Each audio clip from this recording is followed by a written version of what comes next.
ध्यान देना, मानव शरीर में जितनी भी चेतनाएं आई हैं, इनकी उम्र के 4 पड़ाव हैं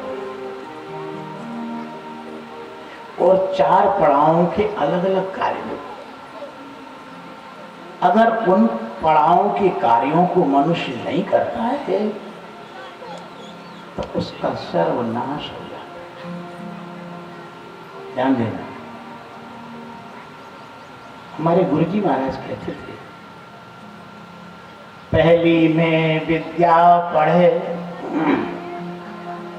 दूजी द्रव्य कमाए, और पुण्य पुंज हो तीसरी, चौथी मुक्ति पाए। शास्त्र इस बात को इस तरह से कहते हैं कि प्रथमे चार्जिता विद्या, द्वितीये चार्जितम धनम, तृतीये चार्जितम पुण्यम, चतुर्थे मोक्षमवाप्नुयात्। ये 4 पड़ाव हैं मानव चेतना के। पहला पड़ाव है वेद शास्त्रों का ज्ञान करना, तो 25 साल तक है, उसकी मेड़ 25 साल है। उसके बाद दूसरा पड़ाव आरंभ हो जाता है, उसका नाम है गृहस्थ आश्रम। ध्यान देना, तो गृहस्थ आश्रम का कार्य है ईमानदारी पूर्वक धन को कमाना, और पूर्व जन्म में जिन जीवात्माओं के साथ लेन देन किया है, ध्यान देना, तुम्हारे बेटे, तुम्हारे भाई, तुम्हारे माँ बाप या तुम्हारे नाती आदि, ये यूं ही नहीं बन गए। पूर्व जन्म का कर्मों का लेन देन है, उसको लेने देने के लिए आए। आपके बेटे, आपकी पत्नी, आपके भाई, आपके परिवारीजन, जो रिश्ता कायम हुआ है ये पूर्व के कर्मों से निर्धारित है। जवानी में सबको देते हुए और लेते हुए, ध्यान देना, शास्त्र कहता है पूर्व जन्म का जो देन लेन है ये जवानी में कर डालो पूरा। अगर किसी जीवात्मा का पूर्व जन्म में हमने बहुत कुछ लिया है तो बेटा पैदा करके उसको पाल पोस के सारी प्रॉपर्टी का मालिक बना दो। जिसका तुमने बहुत कुछ लिया था पूर्व जन्म में, वही आज तुम्हारा बेटा बना है जो तुम्हारा सब कुछ ले रहा है। ध्यान देना, तुम्हारी पत्नी जो तुमसे सेवा ले रही है, तुम्हारी इच्छाएं पूर्ण करा रही है, इसमें भी पूर्व जन्म का सबसे बड़ी अहम भूमिका है। अब हम ये न जान पाते कि पूर्व जन्म में कितना लिया था, कितना दिया था। ये कंडीशन हमारी अज्ञान वाली अवस्था है।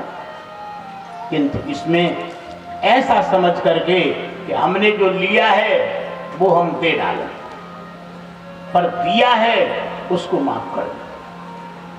कितना दिया है ये तुमको ज्ञान नहीं है, उसको माफ कर दो। दूसरों को, जीवों को सेवा दी है, दूसरे जीवों को धन दिया है, दूसरे जीवों को सम्मान दिया है, दूसरे जीवों को घर मकान बना के दिया है पूर्व जन्म में, दूसरे जीवों की तुमने जिस स्तर की मदद की है वो सब माफ कर दो। माफ तो कर सकते हो, तो तुमने किया है, तुमने किसी को दिया है तो तुम माफ कर सकते हो, माफ करने में आपका अधिकार है। किंतु जो लिया है उसको चुकाते जाओ। चुकाना क्या है? संपत्ति दे दो, सहयोग कर दो, सुख दे दो, मदद कर दो, हर तरह की गरीबों का सहयोग कर दो, अपने परिवारीजनों का सहयोग कर दो। ध्यान देना, आपके घर में एक बड़ी युक्ति बताते हैं, बड़ी महत्वपूर्ण बात बताते हैं। आपके घर में आपकी पत्नी आपको मिली है, आपके बेटे आपको मिले हैं, आपके माँ बाप आपको मिले हैं, आपके भाई आपको मिले हैं। ध्यान देना, बिछुड़ने के बाद ये कभी नहीं मिलेंगे। पहले ये बात पक्की कर लो। बात सही है कि गलत? बोलो। अरे दो तिनकों को एक बहुत बड़ी बाढ़ में छोड़ दो, नदी की बाढ़ में, और वे 25-50 किलोमीटर की दूरी वाले बन जाएं तिनके, तो उनको तुम बोल सकते हो, बता सकते हो कि कब मिलेंगे वो दोबारा? कभी ठिकाना नहीं। ये पूर्व में बहे चले जा रहे हैं तिनकों के समान जीवात्मा। ध्यान देना, आज तुमको पत्नी मिली है, ये जन्म जन्मों की नहीं है। ये पहले जिस जीव से कर्ज लिया था वो अब चुकाने के लिए वो पत्नी मिली है, इसको चुका डालो। अगर कोई अपराध बन जाए पत्नी से, ध्यान देना, अगर कोई अपराध बन जाए भाई से, अगर कोई अपराध बन जाए बेटे से, अगर अपराध बन जाए माँ बाप से, तो आप लोग कान खोल के सुन लेना, उस अपराध को आप अपराध न मानते हुए उसको ये समझो कि ये तो नादान है, अज्ञान है, नासमझ है। उसको समझाओ, सही रास्ते पर लाने के लिए प्रयास करो, उसको सही बात बताओ, और फिर भी न माने और फिर भी अपराध करे तो अपराध के बदले में प्रतिशोध की भावना कायम न कर लेना, नहीं तो अगला जन्म बहुत बड़ा खतरनाक हो जाएगा। ध्यान देना, आपके घर में कोई मेहमान आता है, उसको आपने गर्मी के दिनों में कांच के गिलास में बढ़िया रूअफ़ज़ा का शरबत बना के पिला रहे हो, वो पी रहा है, तुम्हारी लड़की का ससुर है, और उसको पानी पिलाया और शरबत पिलाया, दूध पिलाया, उसके हाथ से गिलास खिसक गया और कांच का गिलास होने के नाते टूट गया, टुकड़े टुकड़े हो गए। तो उस समय तुम क्या करते हो उसके साथ व्यवहार? क्या डंडा मारते हो या गाली देते हो या घर से बाहर निकाल देते हो? क्या करते हो? उस तुम्हारे रिश्तेदार से यदि कोई गलती हो गई है तो उस गलती को गलती नहीं मानते, कोई बात नहीं, गलती हो गई, चलो दूसरा गिलास ले आओ, दूसरा पानी ले आओ, दूसरा शरबत ले आओ, यही बोलते हो, सहानुभूति दर्शाते हो। क्यों? इसलिए कि वो मेहमान है, रोज रोज तुम्हारे घर में नहीं रहता है, वो तो आ गया है कभी कभार। मेहमान के साथ जो तुम व्यवहार करते हो, सेम ऐसा ही व्यवहार अपने परिवारीजन के साथ करना आरंभ कर दो, क्योंकि मिलने के बाद जब बिछुड़ेंगे दोबारा कभी नहीं मिल सकेंगे, दोबारा कभी नहीं मिल सकेंगे। आज तुम्हारी पत्नी बिछुड़ गई, दोबारा जिंदगी में किसी भी जीवन में नहीं मिल सकती। तुम्हारा बाप बिछुड़ गया, वो कभी दोबारा नहीं मिल सकता। तुम्हारा बेटा बिछुड़ गया, कभी दोबारा नहीं मिल सकता। जो कभी नहीं मिलेगा उसके साथ कैसा व्यवहार करना चाहिए, आप खुद दिमाग से सोचो। प्यारे भाइयों, चंद दिनों की जिंदगी है, हम चैलेंज देके कह रहे हैं।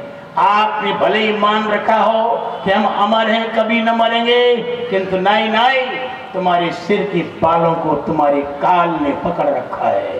तुम पल पल मर रहे हो, प्रतिदिन मर रहे हो, और तुम्हारा वो जीवन का अंत होने का समय निकट भविष्य में आ रहा है। तुम भले ही बेखबर हो। ध्यान देना, बड़ा आश्चर्य तो यह है कि दुनिया के लोग जो असंभावनाएं वाली बातें हैं, एक छोटे बच्चे को खड़ा करो जो अभी जिसकी 5 साल की उम्र है, उसको देख करके दुनिया के लोग अटकल लगाते हैं, ये बढ़ेगा या नहीं बढ़ेगा, संदेह हो सकता है, पढ़ेगा या नहीं पढ़ेगा, इसमें भी संदेह हो सकता है, ये नौकरी लगेगी या नहीं लगेगी, इसमें भी संदेह हो सकता है, ये धनवान बनेगा या नहीं बनेगा, बन भी सकता है, ना भी बनेगा, ये राजनेता बनेगा या नहीं बनेगा, इसमें भी संदेह है, इसकी शादी होगी या नहीं होगी, इसमें भी संदेह है। ये संसार की जितनी बातें हैं सब में संदेह है, किंतु मरेगा या नहीं मरेगा, बोलो संदेह की कोई गुंजाइश है क्या? जो असंभावी है, जो निश्चित निर्धारित है, उस बात को आप लोगों ने पेंडेल में डाल दिया, और पग पग पर जिनमें संदेह ही संदेह है, उनको जी जान से पूरा करने के लिए लगे हो। ये कब अकल आएगी? ये कल पे पत्थर पड़ गए। ध्यान देना, एक बात बार बार हम कहते हैं कि दुनिया में तुम्हारा मानव शरीर मिला है परमात्मा की विशेष कृपा से, स्पेशल कृपा से, और इस कृपा का दुरुपयोग न कर बैठना। ध्यान देना, परमात्मा ने मानव शरीर दिया है, और मानव शरीर का मिलने का एक ही उद्देश्य रहा। प्यारे भाइयों, क्या उद्देश्य रहा? मानव शरीर का मिलने का एक ही उद्देश्य रहा कि तुम अपनी आत्मा का उद्धार कर लो। बात सही है कि नहीं? अपनी आत्मा का उद्धार कर लो। क्यों कर लो? इसलिए कर लो कि तुम दुनिया में आए हो और तुम्हारे द्वारा दुनिया का कोई भी कार्य आरंभ होगा, आज कान खोल के सुन लेना, विराम बेला है। इस युक्ति को, इस शाश्वत सत्य का आदर करना है। प्यारे भाइयों, तुम दुनिया का कोई भी कार्य आरंभ करोगे, मकान बनाओगे, दुनिया में घर शादी विवाह करोगे या अन्य फसल वगैरह किसानी करोगे, कोई भी काम करोगे, ध्यान देना, किसी व्यक्ति ने मकान बनाया, सारा मकान बन गया, प्लास्टर नहीं हो पाया और अटैक आ गया, तो क्या वो मकान बिना प्लास्टर के रहेगा? बोलो ईमानदारी से। तुम्हारे 4 बेटे हैं, 3 की शादी कर ली और तुम चल बसे दुनिया से, एक रह गया, तो क्या वो कुंवारा रह जाए? अरे तुम्हारी 100 एकड़ की फसल सामने खड़ी है, पकी पकाई, तुमने हार्वेस्टर बुला लिया है, सुबह हार्वेस्टर लगाओगे फसल कटवाने के लिए और रात में दिल का दौरा पड़ गया, क्या वो तुम्हारी पकी पकाई फसल 100 एकड़ की खड़ी रहेगी वहीं? अरे भैया, तुम्हारे मरने के बाद तुम्हारे उत्तरजीवी उस काम को पूरा कर लेंगे। ध्यान देना, कान खोल के सुन लो, तुम दुनिया का कोई भी काम आरंभ करोगे, तुम्हारे मरने के बाद उस अधूरे काम को दुनिया वाले पूरा कर लेंगे, किंतु तुम जीते जी अपनी आत्मा का उद्धार न कर पाए तो कोई माई का लाल पैदा नहीं हुआ कि तुम्हारी आत्मा का कोई उद्धार कर दे। सावधान, बहुत बड़ी सावधानी बरतना। तुम्हारी आत्मा का उद्धार तुमसे ही होगा, खुद से ही होगा। न माँ कर सकती है, न बाप कर सकता है, न बेटा कर सकता है। इसलिए जो काम खुद से होना है उस काम को पेंडिंग में न डालो, उस काम की उपेक्षा मत करो। प्यारे भाइयों, मनुष्य शरीर इसीलिए मिला है कि अपनी आत्मा का उद्धार कर लो। अगर उद्धार नहीं कर पाए तो दंड मिलेगा। क्या दंड मिलेगा? भागवतकार कहते हैं 11वें स्कंद में, बोले निर्देय माध्यम सुलभम सुदुर्लभम प्लवम सुकल्पम गुरुकर्ण धारम मयानुकूले नवस्य तेरितम पुमान भवाब्दिम न तरेत आत्मा। मनुष्य शरीर प्राप्त करके, ऐसा सुंदर शरीर जिसमें सारी सुख सुविधाएं बैठी हैं, ऐसे शरीर को प्राप्त करके जो मनुष्य अपनी आत्मा का उद्धार न कर पाया वो तो मरने के बाद आत्महत्यारे की गति को पाएगा। हम नहीं बोल रहे, भागवत बोल रहा है, तो यही तुलसीदास जी बोल रहे हैं, जो न तरे भव सागरो नर समाज अस पाए सो कृत निंदक मंदमति आत्मा हन गति जाए। ध्यान देना, अगर आत्मा का उद्धार नहीं हुआ, जन्म मरण के चक्कर से नहीं छूटे, तो आत्महत्यारे की जो गति होती है, अर्थात भयंकर खूंखार प्रेत बनाया जाता है।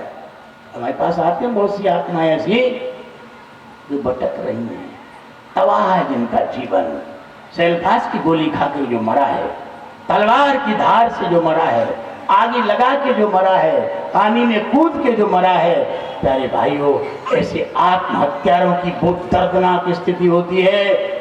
एक बात और समझा दें, मौत 3 तरह की होती है। एक मौत स्वाभाविक होती है, शरीर जर्जर होने के बाद, उम्र पूरी होने के बाद शरीर छूटता है। एक सामान्य मृत्यु होती है। सामान्य मृत्यु में चेतना क्रमशः ऊर्ध्वगामी होती है। दूसरी मृत्यु होती है अकाल मृत्यु। अकाल मृत्यु उसका नाम है प्यारे, अभी काल नहीं आया था, समय नहीं आया था और उसको मरना पड़ा। प्यारे भाइयों, अकाल मृत्यु जो होती है वो मृत्यु बहुत खतरनाक होती है। ये मरना वाला वो स्वयं मरना चाहता है, उसको ऐसी कोई नफरत हो जाती है, ऐसी कोई घटना घट जाती है जिससे वो आत्महत्या करना चाहता है। ये बड़ा दोषपूर्ण मृत्यु है। और एक मृत्यु होती है आकस्मिक मृत्यु। आकस्मिक मृत्यु में ये फर्क है कि वो मृत्यु मरने वाला मरना नहीं चाहता और फिर भी मरना पड़ता है। जैसे चला जा रहा है गाड़ी में, उसकी इच्छा नहीं कि मैं मरूं, किंतु एक्सीडेंट हो गया, मर गया। कहीं नदी में तैर रहा है, मरना नहीं चाहता, पानी के प्रवाह में बह गया। कहीं आग लग गई, आग में फंस गया। इसका इतना दोष नहीं है जितना दोष आत्महत्या। आपकी अभी उम्र पूरी नहीं हुई थी, आपको अभी ईमानदारी से मरना नहीं था, किंतु आपने अपने शरीर की हत्या कर डाली। इस हत्या का दोष तो लगेगा ही प्यारे भाइयों, वो दोष कोई सामान्य नहीं होगा। ये तुलसीदास जी महाराज कहते हैं ऐसे आत्महत्यारे को हजारों वर्ष तक प्रेत योनि में भटकना पड़ता है। ध्यान देना, तुमने एक तो हत्या का दोष, तुमने हत्या की अपनी, और दूसरी अकाल में हत्या की। समय में करते वाली बात है, अकाल में हत्या की, इसलिए उस दोष से बच नहीं सकते हो। तो आत्महत्यारे की गति उसको होगी जो अपनी आत्मा का उद्धार नहीं करेगा। इसलिए भैया आत्मा का उद्धार करने में लग जाओ।